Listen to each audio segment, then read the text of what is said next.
Gold hub తాకట్టులో ఉన్న బంగారాన్ని విడిపించి కొనబడును. అదే రోజు ఆన్లైన్ ధరకు కొని డబ్బులు ఇవ్వబడును. నమస్తే, welcome to today top news. నేను మీ ప్రియాంకారావు. ఇక వివరాల్లోకి వెళితే, ప్రజా వ్యతిరేక నిర్ణయాలు ఎంతటికైనా దారితీస్తాయని స్లోవేకియా ప్రధానమంత్రి రాబర్ట్ ఫికోపై జరిగిన కాల్పుల ఘటనలో తేలింది. ఇక మే 15న 71 ఏళ్ల వ్యక్తి రాబర్ట్ ఫికోపై కాల్పులు జరిపారు. దీనిపై చేపట్టిన విచారణలో నిందితుడు కీలక అంశాలు తెలిపాడు. రష్యా అనుకూల ప్రభుత్వ విధానాలు నచ్చకపోవడంతో గాయపరిచేందుకు ఈ దాడి చేసినట్లు నిందితుడు ఒప్పుకున్నాడు. ఉక్రెయిన్ కు స్లోవేకియా సైనిక సాయం చేయాలన్నది తన ప్రధాన డిమాండ్ అన్నాడు. ఈ మేరకు 9 పేజీల దర్యాప్తు నివేదికను అధికారులు ప్రత్యేక కోర్టుకు సమర్పించారు. నిందితుడిని వెంటనే నిర్బంధించాలని న్యాయస్థానం ఆదేశించింది. ఓ షాపింగ్ మాల్లో సెక్యూరిటీ గార్డుగా పనిచేసిన నిందితుడు 30 ఏళ్లుగా తుపాకీ వాడుతున్నాడు. దాడి ఘటనపై పశ్చాత్తాప పడుతున్నట్లు, ప్రధానికి క్షమాపణ చెప్పేందుకు సిద్ధంగా ఉన్నట్లు నిందితుడు చెప్పాడు.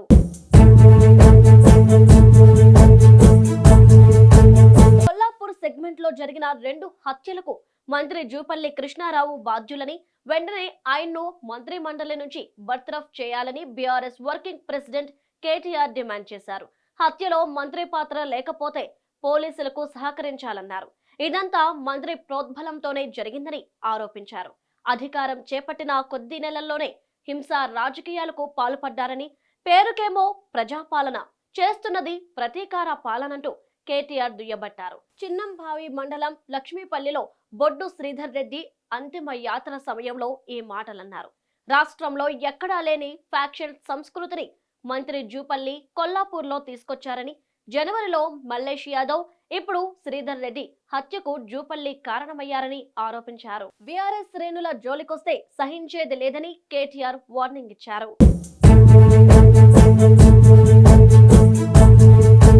పూణేలో టీనేజర్ యాక్సిడెంట్ కేసు ట్విస్టులతో మలుపు తిరుగుతుంది. కారు నడిపింది తాను కాదని ముద్దాయి టీనేజర్ కోర్టుకు తెలిపాడు. ఇక డ్రైవర్ కారు నడిపాడని, కారులో ప్రయాణిస్తున్న 2 స్నేహితులు కూడా ఇదే విషయాన్ని కోర్టు దృష్టికి తీసుకొచ్చారు.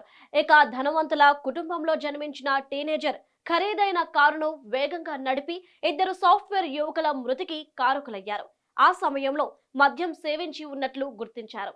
ప్రముఖ real estate developer Vishal Agarwal కుమారుడు కావడంతో పలుకుబడి ఉపయోగించారు. దీంతో ఘటన జరిగిన 14 గంటల్లోనే టీనేజర్ కు బెయిల్ లభించింది. అది కాస్త నెట్టింట వైరల్ కావడంతో జారీ చేసిన బెయిల్ పూణే కోర్టు రద్దు చేసింది. జువెనైల్ సెంటర్ కు తరలించాలని ఆదేశించింది. మరోవైపు నిందితుడి తండ్రి కూడా కుమారుడికి వత్తాసు పలుకుతూ డ్రైవరే కారు నడిపినట్టు పోలీసులకు తెలిపాడు. డబ్బు, పలుకుబడి ఉంటే ఏదైనా మాయ చేయొచ్చని నెట్టింట కామెంట్లు మాత్రం ఏమాత్రం తగ్గడం లేదు.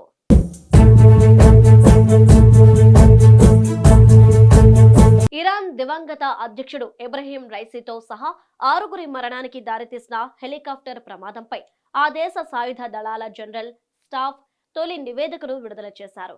ఇక వివిధ విభాగాలకు చెందిన నిపుణులతో కూడిన దర్యాప్తు బృందం మే 20న ప్రమాద స్థలానికి చేరుకున్నట్లు నివేదికను ఉటంకిస్తూ తస్మీం వార్తా సంస్థ తెలిపింది. ఇక హెలికాప్టర్ ముందు నిర్ణయించిన మార్గంలోనే ప్రయాణించింది. ఎక్కడా నిర్దేశిత మార్గాన్ని దాటి వెళ్లలేదు. ప్రమాదం సంభవించడానికి దాదాపు 90 సెకండ్ల ముందు కూలిన హెలికాప్టర్ పైలట్ కాన్వాయ్ లేని ఇతర 2 హెలికాప్టర్లు సంప్రదించారు. ఇక మరోవైపు సకలాల్లో బుల్లెట్లు లేదా ఇతర పేలుడుకు సంబంధించిన ఎలాంటి ఆధారాలు లభించలేదు. కొండను ఢీకొట్టిన తర్వాత హెలికాప్టర్లో మంటలు చెలరేగాయి. హెలికాప్టర్ సిబ్బంది వాచ్ టవర్ మధ్య జరిగిన సంప్రదింపుల్లో ఎలాంటి అనుమానాస్పద సంభాషణలు గుర్తించలేదని తెలిపారు. పూర్తిస్థాయి దర్యాప్తు తర్వాత మిగిలిన విషయాలు వెల్లడిస్తామని నివేదికలో వెల్లడించారు.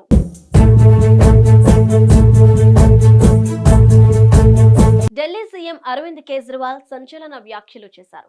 తనను ఉరితీసిన ఆప్ అందం కాదని పేర్కొన్నారు. విపక్ష ఇండియా కూటమి అధికారంలోకి వస్తే ఎన్నికల బాండ్ల కుంభకోణంపై దర్యాప్తు జరిపిస్తామన్నారు. ముఖ్యమంత్రి పదవికి తాను రాజీనామా చేసే ప్రసక్తే లేదని కేజ్రీవాల్ స్పష్టం చేశారు. అలా చేస్తే అది మమతా బెనర్జీ, ఎంకే స్టాలిన్ వంటి ప్రతిపక్ష పార్టీల సీఎంలను లక్ష్యం చేసుకోవడానికి అవకాశం కలుగుతుందన్నారు. ఆ ఛాన్స్ బీజేపీకి ఇవ్వనన్నారు. అలాంటిది జరిగితే ప్రజాస్వామ్యానికి ప్రమాదకరమన్నారు. ఢిల్లీ ముఖ్యమంత్రిగా జైల్లో నుంచి విధులు నిర్వహించేందుకు న్యాయస్థానం అనుమతి తీసుకుంటానని వెల్లడించారు.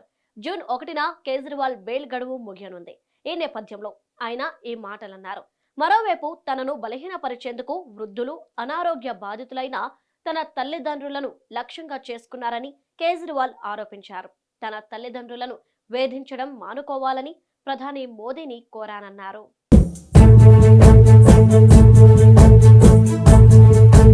ఢిల్లీ జమ్మూ జాతీయ రహదారిపై ఘోర రోడ్డు ప్రమాదం జరిగింది.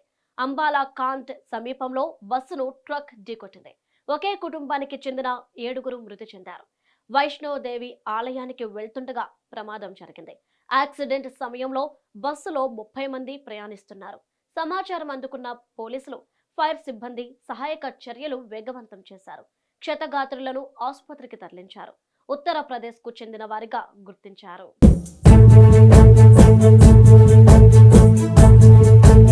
ప్రధాని మోదీ ఆసక్తికర వ్యాఖ్యలు చేశారు. వికసిత్ భారత్ లక్ష్య సాధన కోసం తాను 2047 వరకు 24 గంటల పాటు పనిచేసేలా దేవుడే తనను నియమించాడని విశ్వసిస్తున్నానని ప్రధానమంత్రి అన్నారు. ఇక ప్రత్యేక కార్యసాధన కోసం భగవంతుడు తనను పంపించాడని భావిస్తున్నట్టు ఆయన చెప్పారు. దేవుడు నాకు మార్గం చూపిస్తున్నాడు, నాకు శక్తిస్తున్నాడు. 2047 నాటికి లక్ష్యాన్ని సాధిస్తానని నాకు పూర్తి విశ్వాసం ఉంది. దేవుడు నన్ను వెనక్కి పిలవబోడు. ప్రపంచంలో ఇక్కడ తప్ప మరెక్కడా నాకు చోటు లేదు అని ప్రధాని మోదీ వ్యాఖ్యానించారు. ఓ జాతీయ ఛానల్కు ఇచ్చిన ఇంటర్వ్యూలో ఇలా మాట్లాడారు.